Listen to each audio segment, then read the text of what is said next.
Hope everybody's doing all right today. I've been watching this channel that I found that re-uploads all of like the old Modern Warfare 2 commentary videos from Machinima that got completely nuked when people realized they signed a contract that was basically signed their life away to a company, and then they all got lawyers and like got out of there, and all of this like great content that I grew up with got nuked basically. Like it's just all gone, and somebody had a bunch of it downloaded, I guess, and they've been uploading it, and I've just been binging it, and I feel like there's something very endearing about it. Like watching it, this might be like nostalgia taking a hold of me, or like me watching it with rosy glasses or whatever you call it. But it feels very endearing. Like there's one video in particular that I'll never forget. It's Hutch playing like Scrapyard Modern Warfare 2 with the AUG, and halfway through the video, he just has a whole conversation with somebody else in the room. Like somebody walks in the room and he just turns, has a whole conversation, then turns back to his computer like he's turning back to you and continues the commentary like he's continuing a conversation. It's I don't know, it's just something that you don't find anymore. Like I love like Mr. Beast videos and stuff, all this hard cuts, cuts every couple of seconds, and all this sensory overload stuff. He's driving a fucking train into a hole, he's blowing up a car, he's jumping buses, he has fucking 5 orphans lined up against the wall at gunpoint, last one to breathe fucking dies. Like it's incredible the stuff that he's doing, right? It's like $3 million production, but I don't know, I think I just value something different nowadays, and I feel like there's still a place for these kind of videos, so I wanted to try my hand at it. I wanted to make a little commentary video today, so that's kind of what this is. And I think the first game's already over by the time we get to the gameplay, but that's all right. There's nothing incredible or crazy happening. It's a Rashid player in his placements who doesn't know how to play the character, obviously, because he's been out for like 4 hours, and I didn't know how to play against him. But you do see some pretty cool stuff that he pulls out that I wanted to kind of share with you and take a look at. I'm not going to make a tutorial on this character. There's an Eagle Spike. I'm not going to play this character. I'm just going to kind of show you me playing against him, because everybody and their mother is going to be playing the character. People better than me, people worse than me, people better at making guides than me are going to have footage on this character. That's probably not why you clicked on this video, was to learn Rashid. But he does have some really cool stuff. If you played Street Fighter 5, he doesn't have that Crouch Fierce, though, that little like slicer thing. I always called it like the chop.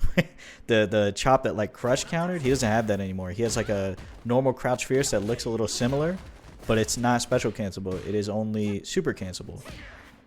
Nice little anti-air for me right there. Also, you saw me do Crouch Medium Kick.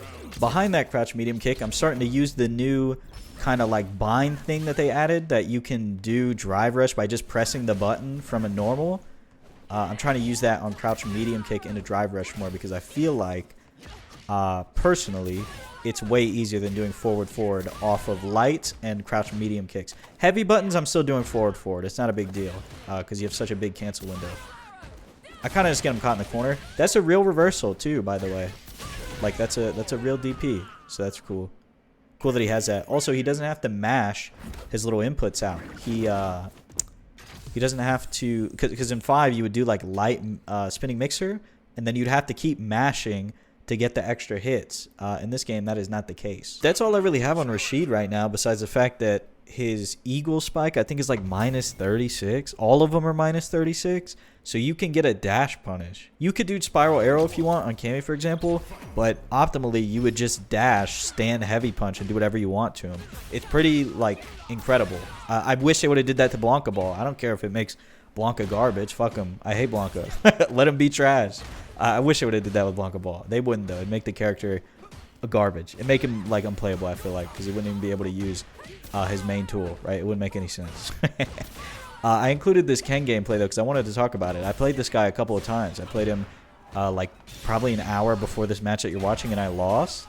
And then I played him when the game came out, and I also lost. He was one of the first Masters players that I ran into, and he plays a very Ken playstyle. I'll say that. I don't want to be offensive to anybody, but you know exactly what I'm saying when I say he plays a very Ken playstyle. He's playing super wild, super in your face, does not want to play like grounded footsies, instead uses like Dragon Lash to get in a lot. And this Ken in particular uses medium and light Dragon Lash a little bit more than other ones, which means that it's punishable, I think. But I don't really realize it because they always use heavy, so I'm never ready for it, and I'm always trying to check him out of the air. So it's like this weird pseudo mix-up that's not really a mix-up. It's just my brain like betraying me. But I was kind of like proud that I was able to beat him this time because it felt like I made a little bit of progress trying to stop the chaos, you know, and not letting it kind of affect my mental state. That's a big thing against people who play very fast and very wild. Is it's not a lot of the time. It's not that you can't stop them. It's that you won't stop them. It's that you're so mentally like gone that you don't care anymore. You just take whatever they throw at you. At this point, I'm sitting a little bit too far, I feel like. Even though I won the first game, I still feel like I could have did better. And it's mostly because I'm playing full screen like this, waiting for a neutral skip option, and then not reacting to the neutral skip option. A better strategy is to just play closer up and force him to like swing, right? Force him to swing. You could block a button or to force him to swing and whiff. And that's a much better strategy, right? It's a little bit more proactive. That doesn't mean, you know, just walk up and mash in his face like that. It looks like I just walked up and mashed in his face. But, you know, you don't want to sit full screen and wait for him to do Dragon Lashes and try and jab him out of the air. I also tried to start neutral jumping Dragon Lash a little bit to see if that would work against the medium or the light ones. Does not work. Does not work at all, actually. He will pull your ass out of the air and maul you. It does not matter. He'll also pull Dive Kick out of the air. Isn't that incredible? He will beat Dive Kick with Dragon Lash. He will also beat Minon's level 1 super. If you do level 1 super and he does Dragon Lash, his ass will go over her. It is incredible. Truly one of the best moves in the game, I feel like. For approaching, for evading, for whatever you want to use it for, it's incredible. The only reason that DI worked right there is because he didn't do heavy. He did like, I think he did medium or something. And I got really lucky with that DI. Alright, ladies and gentlemen, well that's all I wanted to do today. If you enjoyed this video, please consider subscribing. If you like this format, leave it down in the comments below. And thank you for indulging my little nostalgic project here.